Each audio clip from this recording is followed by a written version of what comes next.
के घर पर बहुत सारे ग्राहक खड़े हुए हैं और गुस्से से चिल्ला रहे हैं। पता नहीं तुमने खाने में क्या मिलाया था, हम सबका पेट खराब हो गया है। जब अच्छा खाना नहीं खिला सकती हो तो ऑर्डर क्यों लेती हो? नहीं भाई साहब, ऐसी बात नहीं है। मैं तो अच्छा ही खाना बनाती हूँ और हमेशा सफाई से बनाती हूँ। पता नहीं ये कैसे हो गया। अरे जब सफाई से बनाती हो तो हम सबका पेट कैसे खराब हो गया? जरूर तुमने खराब खाना खिलाया है हमें। नहीं भाई साहब, ऐसा मत बोलिए। मैं ऐसा क्यों करूँगी? मैं अपने हाथों का अपना धंधा खराब क्यों करूँगी? शोर सुनकर वहाँ पिंकी की जेठानी मधु भी आ जाती है। आज के बाद हमारे यहाँ टिफिन भेजने की कोई जरूरत नहीं है और कल के टिफिन का पैसा भी हम नहीं देंगे। हाँ, कोई जरूरत नहीं है, हम कहीं और से खाना मंगवा लेंगे, लेकिन अब तुम्हारे यहाँ से नहीं खाएंगे। क्या हो गया? ये लोग इतना शोर क्यों मचा रहे हैं? देखो ना भाभी, ये कह रहे हैं खराब खाना खिलाया है जिसकी वजह से इनका पेट खराब हो गया। आप तो जानती हो ना, मैं ताजा सामान का ही इस्तेमाल करती हूँ और साफ सफाई से ही खाना बनाती हूँ। पता नहीं खाना कैसे खराब हो गया। कोई बात नहीं पिंकी, चिंता मत कर। एक ग्राहक गया तो दूसरा आ जाएगा। इतनी टेंशन की कोई बात नहीं है। पिंकी टेंशन में है और उसकी आंखों से आंसू बह रहे हैं। अगले दिन मधु अपने होटल में खाना बनाने की तैयारी करने जा रही है और खाना बनाने वाले को समझा रही होती है, जितना ऑर्डर आएगा उतना ही बनाना और तेल मसाले का खास ध्यान रखना। Okay madam. तभी उसकी बेटी दौड़ कर आती है। मम्मी मम्मी जल्दी आओ, देखो बाहर कितने सारे कस्टमर की लाइन लगी है। मधु दौड़ कर जाती है और देखती है कि बाहर कस्टमर की लाइन लग रही है और सब उसी के यहाँ से खाना लेना चाहते हैं। एक वेज थाली लगा दीजिए, एक फ्राइड राइस लगा दीजिए, 2 छोले भटूरे कम स्पाइसी लगाना। इतने सारे ग्राहक देखकर मधु की खुशी का तो ठिकाना ही नहीं रहता है। ठीक है, मैं सबका ऑर्डर नोट कर लेती हूँ। आप थोड़ा सा इंतजार कीजिए, मैं सभी का खाना पैक करवा लेती हूँ। मधु दौड़कर अंदर जाती है और अपने कुक को लिस्ट देती है। ये लो ऑर्डर की लिस्ट और फटाफट सारा खाना तैयार करके पैक कर दो। बाहर कस्टमर की लाइन लगी हुई है। इधर नीचे पिंकी अपने किचन की खिड़की से देखती है। ऊपर मधु के होटल के लिए कस्टमर की लाइन लगी है और उसके पास एक भी कस्टमर नहीं है। वो निराश हो जाती है कि तभी उसके पास एक भिखारी खाना मांगने आता है। बेटा, कुछ खाने को मिलेगा क्या? अरे तुम तो वही हो ना जो टिफिन देती हो? हाँ बाबा। मुझे तो एक टिफिन खाना दे दो, लेकिन मेरे पास सिर्फ 30 रुपए ही हैं। पिंकी अंदर जाती है और एक टिफिन लगाकर भिखारी को दे देती है। मुझे पैसे नहीं चाहिए बाबा, ये आप खा लीजिए खाना। लेकिन बेटा, तुम ऐसे फ्री में खाना बांटोगी तो तुम्हारा घर कैसे चलेगा?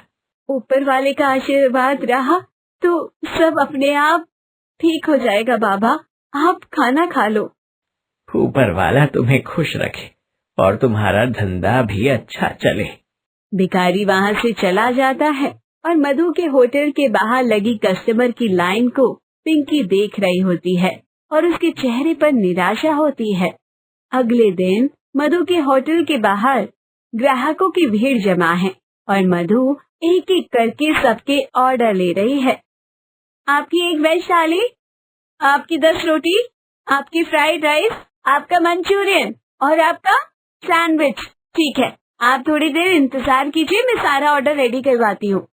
मधु बहुत खुश है और अपने आप से कहती है और वो किचन की तरफ जाती है। हे भगवान, थैंक यू सो मच मेरे होटल को इतना जल्दी चलाने के लिए और इतना अच्छा धंधा देने के लिए। बाहर कस्टमर की लाइन पर लाइन लगी हुई है। मुझे तो यकीन ही नहीं हो रहा कि ये मेरा होटल इतना अच्छा चल रहा है। थैंक यू मेरी इतनी कमाई करवाने के लिए। हाँ, ये पकड़ो लिस्ट और बराबर से एक एक ऑर्डर चेक कर लेना। तुम भी गजब करते हो, बाहर कस्टमर की लाइन लगी हुई है और तुम मुझे अब बता रहे हो। इतनी जल्दी मैं कहाँ से लेकर आऊंगी?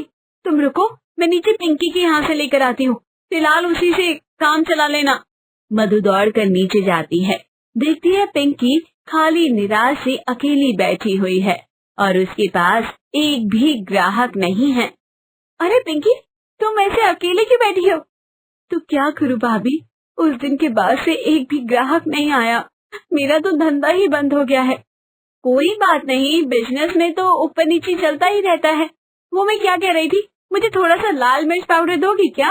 बाहर ग्राहकों की लाइन लगी हुई है और मिर्च खत्म हो गई है। अभी मार्केट जाऊंगी तो बहुत देर हो जाएगी। हाँ भाभी, अभी अभी अभी रुको, मैं देती हूँ। और भी किसी चीज की जरूरत हो तो मुझे बता देना। नहीं, फिलहाल बस लाल मिर्च पाउडर ही दे दे। पिंकी जल्दी से जाती है और लाल मिर्च का डब्बा उठाकर मधु को दे देती है। मैं बहुत खुश हूँ भाभी, आपका धंधा अच्छा चल रहा है और ग्राहकों की भीड़ भी लगी हुई है। भगवान आपको ऐसे ही तरक्की दे। तभी पिंकी के घर के बाहर एक भिखारी बच्ची आ जाती है। दीदी, कुछ खाने को दे दो, बहुत भूख लगी है। अरे जाओ जाओ यहाँ से, अभी खाने को कुछ नहीं है। दीदी प्लीज कुछ दे दो, 2 दिन से मैंने कुछ भी नहीं खाया है, बहुत भूख लगी है। भगवान आपको खूब बरकत देगा। अरे भगवान तो मुझे वैसे ही बरकत दे रहा है, जाओ यहाँ से, मेरे धंधे का टाइम खराब मत करो। अच्छा पिंकी, मैं चलती हूँ, बाद में आऊंगी। ठीक है भाभी। मधु वहाँ से चली जाती है और पिंकी उस बच्ची से प्यार से पूछती है, खीर पूरी और सब्जी खाओगी गर्मा गर्म? बना दूं क्या तुम्हारे लिए? नहीं दीदी, जो रात का बचा हो वही दे दो, वही खाकर मेरा पेट भर जाएगा। नहीं, तुम यहाँ बैठो, मैं तुम्हारे लिए गर्मा गर्म पूरी और भाजी बना देती हूँ, बैठ जाओ आराम से। पिंकी जल्दी से उस बच्ची के लिए गर्मा गर्म खाना बनाती है और उसे दे देती है। बच्ची जल्दी जल्दी सारा खाना खा लेती है। पिंकी एक डब्बे में से थोड़ा सा खाना पैक करके उसको दे भी देती है। ये लो खाना, अपने घर ले जाना, तुम्हारे घर में कोई तो होगा और उन्हें भी खिला देना।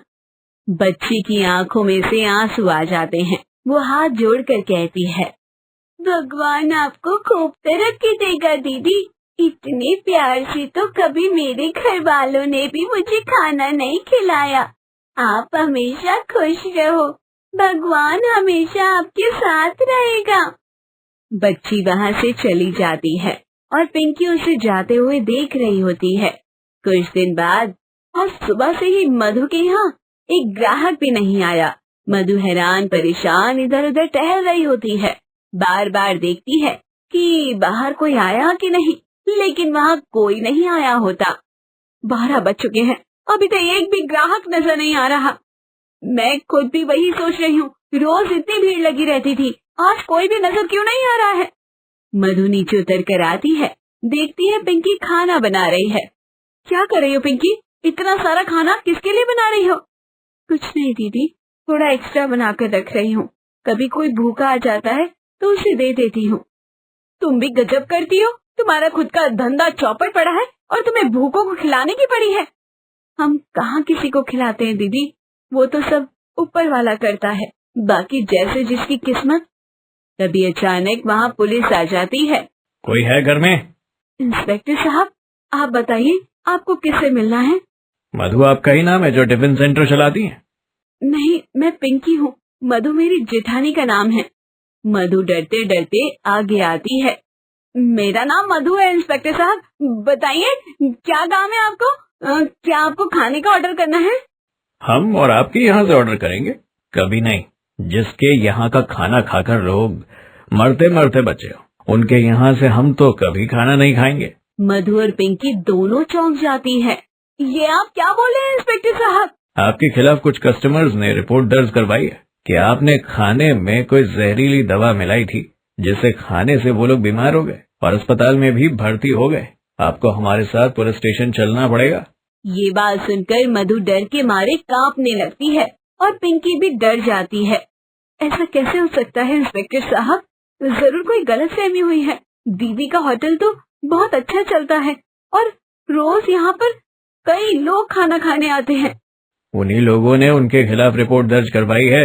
उनके यहाँ से गया खाना भी हमने लैब में चेक करवाया है, उसमें चूहे मारने की दवा मिली है। अब या तो इन्होंने जानबूझकर दवा मिलाई है या फिर इनकी लापरवाही से ऐसा हुआ है, लेकिन लोगों की तबीयत खराब हुई है जिसकी वजह से उन्होंने रिपोर्ट दर्ज करवाई है। इतनी देर में ऊपर से कुक और मधु की बेटी परी भी उतरकर नीचे आ जाते हैं। मधु को बचाने के लिए पिंकी छोटा सा झूठ भी बोल देती है। चूहे मारने की दवा तो ऐसा हो ही नहीं सकता इंस्पेक्टर साहब। दीदी के किचन में खाना बहुत सफाई से बनता है, मैं खुद हमेशा देखती हूँ, और उनके किचन में साफ सफाई का काम मेरा ही रहता है। मैं गवाह हूँ इस बात की कि उनका किचन हमेशा साफ रहता है। ऐसे में कोई गलती उनसे नहीं हो सकती। अब ये तो पुलिस थाने जाकर ही पता चलेगा। चलो ले चलो मधु को। नहीं इंस्पेक्टर साहब, इन्हें मत ले जाइए, मैं आपसे रिक्वेस्ट करती हूँ। देखिए, उनकी छोटी बेटी है, हम दोनों के पति विदेश में रहते हैं, हम दोनों औरतें यहाँ अकेली रहती हैं, हमारा कोई रिश्तेदार भी यहाँ नहीं है। मैं आपसे रिक्वेस्ट करती हूँ, प्लीज ऐसा मत कीजिए। अगर ऐसी कोई गलती हुई तो आगे से हम ध्यान रखेंगे, और अगर एक बार और हमसे गलती हुई तो आप बेशक हमें जेल में डाल देना। पिंकी को देखकर मधु हैरान है और उसे विश्वास ही नहीं हो रहा कि मधु को बचाने के लिए पिंकी इंस्पेक्टर साहब के सामने हाथ जोड़ रही है। ठीक है, लेकिन रिपोर्ट दर्ज हुई है तो उसका हर्जाना तो देना पड़ेगा। लोगों के जो भी इलाज में पैसे लगे हैं आप वो भर दीजिए। बाकी क्योंकि पिंकी जी आप रिक्वेस्ट कर रही हैं तो इसीलिए मैं आपकी मदद करने के लिए तैयार हूँ, और उम्मीद करता हूँ कि आगे से आपसे कोई गलती नहीं होगी। ठीक है इंस्पेक्टर साहब, मैं पैसे भरने के लिए तैयार हूँ, और आपका बहुत बहुत धन्यवाद हमारी मजबूरी समझने के लिए। कल मेरे किचन में मुझे चूहे नजर आए थे, इसलिए मैंने चूहे की दवा पीस कर रखी थी, और उसी वक्त मेरा फोन आ गया था, और मैंने परी से कहा था कि सब्जी में काली मिर्च पाउडर डाल देना। मुझे लगता है परी ने गलती से वो चूहे की दवा सब्जी में डाल दी थी, और उसे ही खाकर ग्राहक बीमार हो गए हैं। हे भगवान, तेरा शुक्रिया, तूने मुझे बचा लिया, और उससे भी बड़ा शुक्रिया पिंकी तुम्हारी वजह से आज मैं जेल जाने से बच गई। लेकिन मैं तुमसे हाथ जोड़कर माफी मांगना चाहती हूँ। तुम्हें नहीं पता है कि लेकिन तुम्हारा धंधा बंद करने के पीछे भी मैं ही हूँ। मैं ही तुम्हारे खाने में पेट खराब होने की दवा मिला देती थी, जिसके बाद तुम्हारा खाना खाकर लोग बीमार हो गए थे और तुम्हारा धंधा बंद हो गया। तुम्हारे पास अच्छे ग्राहक आते थे, इस बात से मुझे बहुत जलन होती थी, और उसके चलते मैंने ये सब किया। ये आप क्या बोल रही हैं भाभी? मैंने तो कभी आपको कंपटीशन की तरह देखा ही नहीं, बल्कि अपनी बड़ी बहन की तरह माना है। मुझसे गलती हो गई थी पिंकी, और देखो भगवान ने मुझे किस तरह की सजा दी है। मुझे माफ कर दो पिंकी, लेकिन अब हम दोनों बहन मिलकर हमारा धंधा फिर से खड़ा करेंगे और साथ मिलकर हमारे खाने के बिजनेस को चलाएंगे। हाँ दीदी, अब हम दोनों मिलकर इस बिजनेस को आगे बढ़ाएंगे। मधु और पिंकी खुशी से एक दूसरे के गले लग जाती हैं। और दोस्तों, कहानी भी यही खत्म हो जाती है। चैनल को सब्सक्राइब करो और कमेंट सेक्शन में बताओ आपको कहानी कैसी लगी। बहू किचन में बर्तन साफ कर रही होती है, तभी उसके हाथ से एक कप गिरकर टूट जाता है, जिसकी आवाज सास तक पहुंचती है। वो दौड़ कर आती है और बहू पर चिल्लाने लगती है, हे भगवान, अब क्या गिरा दिया, फिर से एक कप तोड़ दिया।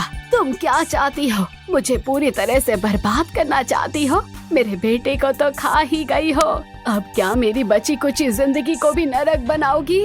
सॉरी मम्मी जी, गलती से हाथों से गिर गया, मैंने जान के नहीं गिराया। जान के गिराया हो या गलती से गिराया हो, नुकसान तो मेरा हुआ है ना। एक तो मेरा बेटा इतनी कम उम्र में चल बसा, ऊपर से इस घर का खर्च और तुम्हारा रोज रोज कुछ ना कुछ नुकसान कर देना। मैं कैसे करूंगी इतने नुकसान की भरपाई?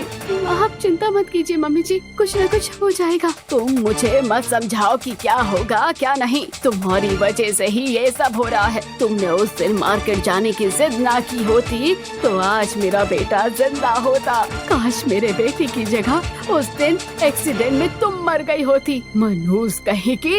इतना बोलकर गुस्से में सास वहाँ से चली जाती है और आशा रोने लगती है। तभी वहाँ सब्जी लेकर नौकर राजू आ जाता है, जो आशा को रोता हुआ देखता है और उसे अच्छा नहीं लगता। भाभी जी, ये सब्जी आप रो क्यों रही हैं?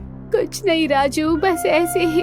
आप तो जानती हैं ना, मम्मी जी का गुस्सा ऐसा ही है, और उन्होंने अपना जवान बेटा खोया है, इसीलिए उनकी जुबान इतनी कड़वी हो गई है। आप इतना दिल पर मत लगाया करो भाभी। मेरी तो किस्मत ही ऐसी है राजू, मैं क्या करूं? मुझे तो सब सुनना ही पड़ेगा ना।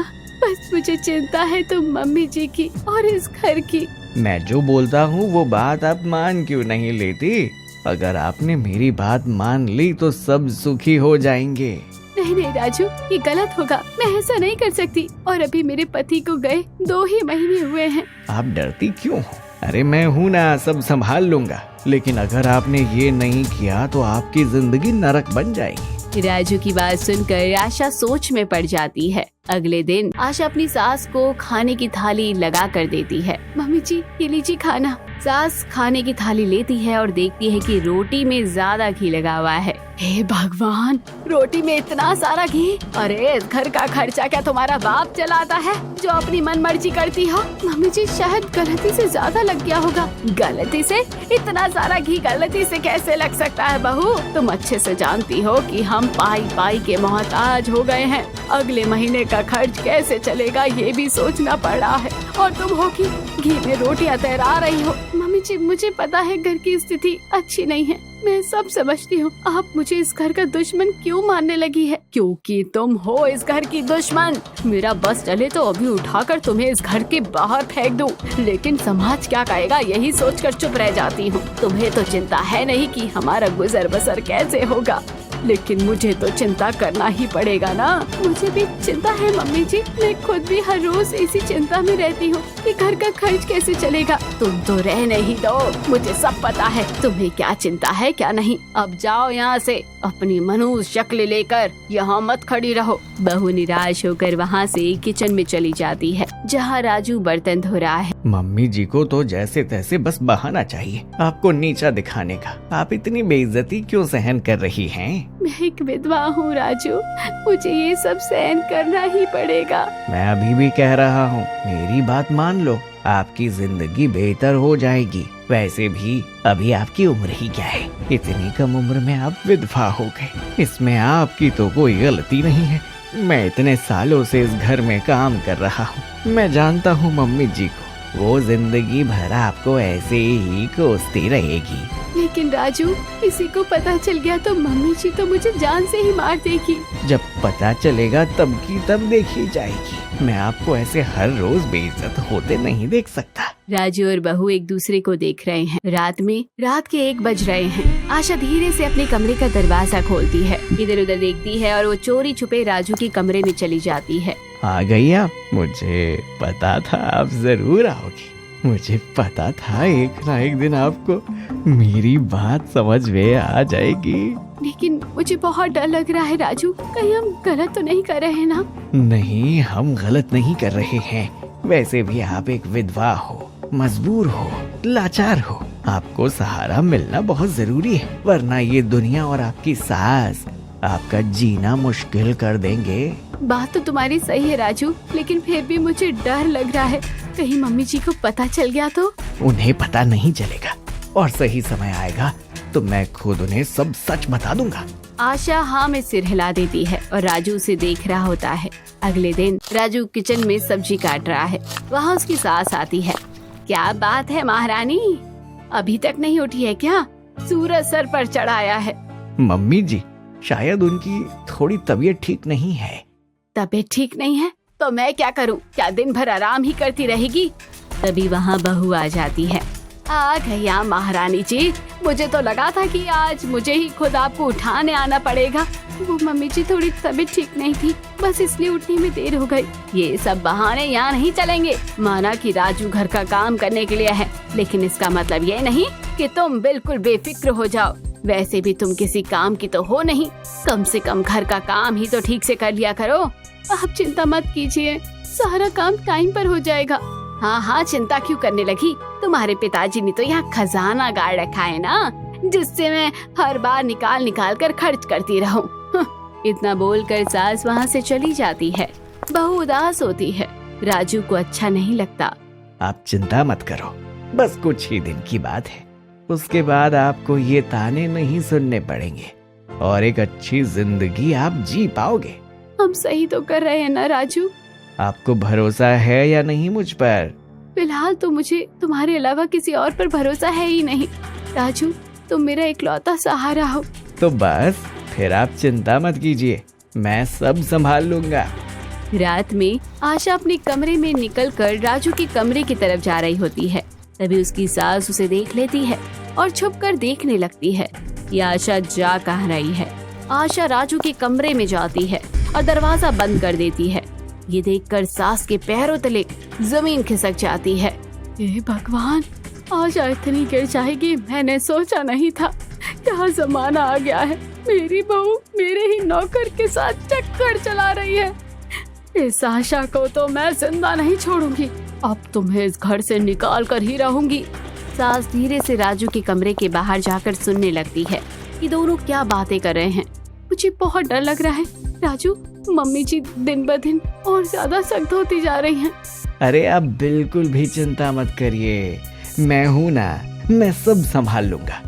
बस आप तो जैसा मैं बोल रहा हूँ वैसा करो, तभी आपको इस नर्क से छुटकारा मिलेगा। सास दोनों की बातें सुनकर हैरान है। हम कल ही चलेंगे अब, और ज्यादा आपको इस परेशानी में मैं नहीं देख सकता। ये एड्रेस लो, कल मम्मी जी को दिन में किटी पार्टी में जाना है। जैसे ही वो पार्टी में जाएंगी हम दोनों भी यहाँ से निकल लेंगे। लेकिन ऐसे जाना सही हो रहेगा क्या राजू? अरे हम क्या कर सकते हैं, हमारे पास कोई दूसरा ऑप्शन नहीं है। अगर हमने मम्मी जी को बता दिया तो वो किसी भी बात के लिए नहीं मानेगी, इसलिए हमें ये कदम उठाना ही पड़ेगा। बस आप तैयार रहना और जो भी जरूरी सामान है वो सब रख लेना। ठीक है राजू। बाहर खड़ी सास हैरान परेशान सोच रही है कि बहू उसके नौकर के साथ भागने वाली है। नहीं आशा नहीं, मैं तुम्हें अपनी इज्जत पर इतना बड़ा दाग नहीं लगाने दूंगी। मेरे बेटे को तो तुम खा ही गई हो और तुमसे 2 महीने भी इंतजार नहीं किया। तुम मेरे ही नौकर के साथ इश्क लड़ा रही हो। अब तो तुम्हारी सच्चाई में पूरी दुनिया के सामने लाकर रहूंगी। सास की आंखों में गुस्सा तैरने लगता है और वो आशा को अब पूरी तरह से इस घर से निकाल देना चाहती है। अगले दिन आशा की सास किटी पार्टी में जाने के लिए तैयार खड़ी है। राजू आशा को इशारा करते हुए कहता है कि तैयारी कर ली है ना आशा? आशा भी इशारे में हाँ कह देती है और ये बात आशा की सास नोटिस करती है। बहू, मैं किटी पार्टी में जा रही हूँ, पीछे से घर का ध्यान रखना। जी मम्मी जी, आप चिंता मत कीजिए। इतना बोलकर सास वहाँ से चली जाती है और बहू घर का दरवाजा बंद कर देती है। आपने सारी तैयारी कर ली है ना? जरूरी सामान रख लिया है ना? हाँ राजू, मैंने सब रख लिया है, लेकिन मुझे बहुत डर लग रहा है कहीं हम पकड़े गए तो। नहीं पकड़े जाएंगे, मैंने ऑटो वाले को पहले ही बोल दिया, वो थोड़ी देर में आता होगा। आप अपना मुंह बांध लो ताकि कोई आपको पहचान न पाए। मैं भी अपना सामान लेकर आता हूँ। राजू एक छोटा सा बैग हाथ पे लेकर आशा के हाथ में से एक हैंड बैग लेता है और मुंह पर कपड़ा बंधा हुआ है। वो दोनों जैसे ही जाने के लिए दरवाजा खोलते हैं, सास सामने ही खड़ी है जो आग बबूला हो रही है। कहाँ जा रही हो आशा बहू? और राजू बेटा, तुम भी साथ जा रहे हो क्या? बहू और राजू सास को देखकर घबरा जाते हैं और पसीना पसीना हो जाते हैं। ऐसा कौन सा काम करने जा रहे हो बहू जो तुम्हें मुंह छुपाना पड़ा है? आशा जल्दी से अपने मुंह से कपड़ा हटा लेती है और घबरा कर कहती है, वो मम्मी जी मैं। बस कुछ भी बोलने की जरूरत नहीं है तुम्हें बहू। मुझे तो तुम्हें बहू कहते हुए भी शर्म आ रही है। मैंने कभी नहीं सोचा था कि तुम इतना नीचे गिर जाओगी। तुम्हें शर्म नहीं आई कि घर के नौकर के साथ चक्कर चलाते हुए? अरे तुम्हारे पति को मरे हुए अभी 2 महीने ही हुए हैं और तुम अय्याशी करने चली हो। पहले तो मुझे लगता था तुम सिर्फ मनहूस हो, लेकिन अब तो लगता है तुम गिरी हुई और चरित्रहीन भी हो। सास की बातें सुनकर आशा की आंखों से आंसू गिरने लगते हैं और राजू हैरान है कि सास क्या क्या बोल रही है।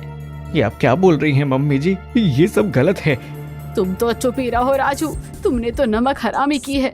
हमारे ही घर का खाते हो और हमारी ही घर की बहू को भगाने की तैयारी कर रहे हो। नहीं मम्मी जी, ये सब गलत है, आप गलत सोच रही हैं। हम भाग नहीं रहे थे, बल्कि हम तो इंटरव्यू के लिए जा रहे हैं। हाँ मम्मी जी, आप हम पर गलत इल्जाम लगा रही हैं। आज मेरा इंटरव्यू है और राजू मुझे वही दिलाने ले जा रहा है। अगर ये नौकरी पक्की हो गई तो हमारे घर में पैसों की तंगी खत्म हो जाएगी। बहू अपना कॉल लेटर दिखाती है। ये देखिए मम्मी जी, एक कॉल सेंटर से मुझे जॉब का ऑफर आया है और ये जॉब ढूंढने में राजू ने मेरी मदद की है। इसके एक अंकल उस कॉल सेंटर में वॉचमैन का काम करते हैं, उन्होंने ही बताया था और बस हम वही इंटरव्यू देने जा रहे थे। और आपको इसलिए नहीं बताया कि शायद आप मुझे जाने नहीं देती, इसलिए राजू मुझे चुपचाप इंटरव्यू दिलवाने ले जा रहा था। एक बार सिलेक्शन हो जाता है तो मैं आपको बता देती। हाँ मम्मी जी, भाभी जी बिल्कुल सही कह रही हैं। भैया के जाने के बाद घर में पैसे की परेशानी मैं भी देख रहा हूँ और मुझसे आप दोनों की ही परेशानी देखी नहीं गई, इसलिए मैंने ही भाभी जी को जॉब करने के लिए कहा था, लेकिन मुझे नहीं पता था कि आप इतना गलत समझ लेंगे। ये सब सुनकर सास की आंखों में आंसू आ जाते हैं और उसे पछतावा होता है। ये मैंने तुम दोनों के बारे में क्या सोच लिया, मुझे माफ कर दो बहू। मैं बेटे के गम में इतना कठोर हो गई कि मुझे ये सब गलत नजर आ रहा था और मैं तुम्हारे और राजू के बारे में पता नहीं क्या क्या सोचने लग गई। नहीं नहीं मम्मी जी, आप भी गलत नहीं हैं। आपने अपना जवान बेटा खोया है, लेकिन मैंने तो अपना पति खोया है। लेकिन मैं आपको और ज्यादा परेशानी में नहीं देख सकती, बस इसलिए नौकरी करना चाहती थी ताकि ये घर अच्छे से चलता रहे। राजू, तुम्हारा तो जितना शुक्रिया करो उतना कम है।